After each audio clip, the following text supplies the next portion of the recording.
Football opens MASCAC play, volleyball team stages an epic comeback, and cross country's back in action following a 3-week hiatus.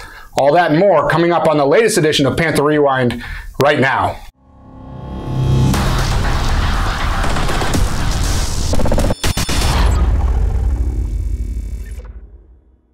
Hello Panther Nation, and welcome to another edition of Panther Rewind. Alongside voice of the Panthers Dan Salzer, I'm Chris Kilmer, here as we take a look back at the last week in Plymouth State athletics. Field hockey sits 3-3 overall and 1-1 in the Little East Conference after going 1-1 this past week. Last Tuesday, the Panthers dropped a hard-fought 2-1 loss in the 1-on-1 shootout at New England College in a very evenly matched game. Saturday was a different story for the Panthers. In the morning contest at Fitchburg State, the Panthers got on the board early and never looked back, cementing a 3-0 victory for their first win in conference play. Sophomore Jess Mosqueda netted a pair of goals in the opening frame, while senior Kylie Ham added an insurance goal in the second quarter, with sophomore and Megan Allard picking up her first career shutout in net. The victory was also head coach Bonnie Lord's 250th career win. Well, 250 wins is a milestone in any coach's career, anywhere. It's always nice to get, and it's even better to get it when you have a team that is so special. We've been working on a certain type of play to move the ball up the field, and it just gives a great deal of credibility to it when that works. We're already so excited about being home after, well, that'll be 7 games on the road before we even touch our home turf over at New Hampton. So Framingham State, they're doing well this year. There aren't any teams to take for granted or think, well, maybe not them this year. So we'll be prepared for that as well, and more excited even that it's our Childhood Cancer Awareness Day. PSU returns to action tomorrow night at Southern Maine in Little East Conference play for a 7 p.m. start before returning to New Hampton School for the home opener here in 2019 for the Panthers as they take on Framingham State at noon. The football team extended its winning streak to 3 straight to open the season, following Saturday's 34-9 win over Worcester State. The offensive line was dominant, paving the way for the Panthers to rush for over 300 yards on the ground. Senior David Hamilton averaged more than 8 yards per carry on the way to 142 yards rushing, including a 5-yard touchdown, while senior Nick Lancia added 86 yards and a pair of touchdown runs. On the defensive side, sophomore Quinn Gerard made 4 tackles and added a pick 6 as PSU limited the Lancers to just 145 yards of total offense. Hamilton and Gerard were both named to the MASCAC Weekly Honor Roll. The PSU defense leads the MASCAC, allowing less than 11 points per game, but the Panthers will be tested when they visit an unbeaten UMass Dartmouth team that has averaged more than 525 yards and over 46 points per game thus far. Head coach Paul Castonia knows his team will need to be better if they want to take down the Corsairs on Saturday. On offense, just again, we're not consistent. We could be, and when we were, you see the results. And defensively, we were sloppy as well. We get 2 penalties that kept their drives going. So we got a lot to work on. Women's soccer fell to 2-4 in the season with a tough 3-2 loss at non-conference opponent in Curry College last Tuesday, and the Panthers' only game of the week. After going down 1-0 in the 5th minute, the Panthers tied things up in the 23rd minute of action when junior Mallory Lloyd blasted a shot to the upper right-hand corner. Lloyd retied the game in the 67th minute on her 3rd goal this season, thanks to sophomore Taylor Saworski's delivered cross to the back post, where Lloyd delivered the ball on a header into the back of the net. As the Panthers get ready for their first match in a week's time this afternoon at home against Salem State, head coach Ryan Joy is confident about his team's play over the last few weeks. Tomorrow caps the end of our first season, which is figuring out who we are, who we're going to be, how we're playing, etc., etc. And to be frank, I think anyone who's caught any length of time of any of our games this year can agree that we're really playing some good soccer, and that's exactly where we want to be right now. I think it's just more dynamic, but also it's just kind of an indicator of the process that we're talking about. It's giving people different looks, giving people different opportunities,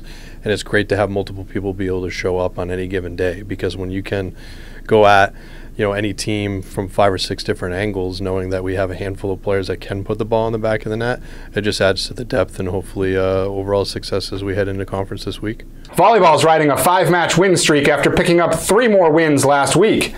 The Panthers topped Regis in 4 sets on Thursday before winning twice at Salve Regina on Saturday. PSU rallied from an 0-2 deficit to shock the Seahawks in a 5-set thriller before holding off St. Joseph's of Long Island in 3 to close out the day. Senior Alicia Flanagan was named the LEC Defensive Player of the Week after averaging nearly 4.5 digs per set and registering a career-high 27 digs in the rousing comeback over Salve Regina. She currently ranks 2nd in the league with 213 digs on the year. Junior Francie Schaefer also had a big week for the Panthers, posting double-digit kills in all 3 matches, including a career-best 18 in the Salve game. She hit a solid .266 for the week. The Panthers visit St. Joseph's of Maine tonight before returning to Foley Gymnasium for contests Wednesday and Saturday, including the team's Lace Up for Pediatric Cancer game. Naturally, head coach Joan Forge was ecstatic with Saturday's performance and is looking forward to being back at home this week. Well, Dan, anytime a team can come back from a deficit of 2-0 and win the next 3 sets, it's amazing. And it takes a great deal of composure. You have to play close to perfection, and we did that. And we got the job done. It wasn't easy, but this team seems to like things. They like to make things difficult at times. You know, what you really want in volleyball is you want to come out strong and finish strong. So being behind 2-0 is really not where we want to be. But a lot of lessons learned. We did come back. We can't wait to start getting into the LEC matches, and it's going to be very crucial. Again, we want to build momentum over the next 2 matches that we have on Tuesday and Wednesday so that we can bring that momentum into Saturday when we play our first LEC conference game. The men's and women's cross-country teams were in action for the first time in 21 days this past Saturday at Bowdoin College for the Bowdoin Invitational against some of the top teams in New England in the only race for the Panthers in the month of September. On the women's side, PSU finished 8th out of 8 teams with 220 points. Sophomore Kim Bowles led the Panthers with their 33rd place finish with a time of 24 minutes, 49.80 seconds in the first 6K race of the season. Junior Leanne Burgess was the second fastest Panther on the day on the women's side after setting a career best time 4 seconds faster than her previous. For the men's program, senior Noah Bynington posted a top 10 finish in the first 8K race on the men's side with a time of 27 minutes, 23.80 seconds, a minute 14 off the winning time. First and foremost, we got some experience, right? We got a lot of young guys, their first taste of the 8K, and I think by and large, I was really happy with what I saw. A lot of improvement that we can make in that regard, but they just need some seasoning. And the women, the results were not pretty, but I don't think it really kind of reflects how much improvement we've made in the last couple of months. I was very happy with how they raced aggressively in a really tough national caliber field, and I thought we had top to bottom better races from our women than we did a couple weeks ago at Colby Sawyer. And the nice thing too is every single weekend from here on out, I think we're going to get some LEC competition, which we haven't seen quite yet. So it'll be fun to kind of start to take on Keene, UMass Dartmouth a little bit, and just kind of see exactly how we stack up these last couple weeks and compare ourselves to those teams as we head into the championships where it's really for real. After a 2-week break, the Panthers will be back in action on Saturday, October 5th, when the Panthers travel to Keene State for the Keene State Invitational. Women's tennis went 1-on-1 on the week after bowling over NVU Linden 9-0 before falling to UMass Boston 6-3 on Saturday. The setback was the Panthers' first loss to a Division III opponent this season. PSU dropped just 8 games in Wednesday's convincing win over Linden, sweeping doubles play for the 3rd straight match. Plymouth State has held the Hornets without a point in each of the last 7 meetings between the 2 teams and improved to 15-0 against Linden since 2006. Saturday was a different story, however. It was UMass Boston jumping out to a 3-0 lead after winning all 3 doubles matches, with the Beacons snapping PSU's 4-match win streak. Junior Maggie McCarthy and freshmen Megan Marshall and Hannah Street picked up wins in singles play, but it wasn't enough as PSU fell to 2-1 in the LEC. The team hosts Castleton this afternoon in another conference match.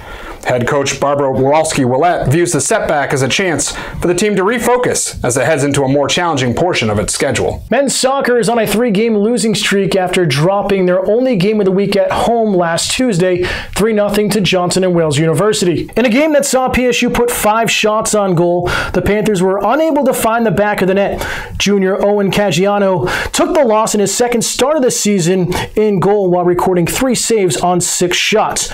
Junior Eric Armscott Underdog and sophomore Ryan Brown led the Panthers offense with 3 shots each in the setback. As the Panthers gear up for their final non-conference match at Colby Sawyer tomorrow afternoon before opening up their Little East Conference schedule at UMass Dartmouth on Saturday, Associate Head Coach Parker Spear expects some better competition from his team. We'll see what they're made of. We want to see how competitive the group can be and wants to be. When things aren't going well, it's time to bear down a little bit more and pick up the intensity a bit, which hopefully leads itself into conference. Things that we'd want to see, definitely defensively, a bit more connected from the forward line through the defense, staying more balanced as a team. Offensively, we'd like to be able to hold possession a bit more, give the back line a bit of a break. So a couple of things that we need to iron out in this midweek game. That's going to do it for this edition of Panther Rewind. Be sure to catch the Panthers in action at all 7 home games this week. For my partner, Chris Kilmer, I'm Dan Salzer. We'll see you next week here on Panther Rewind.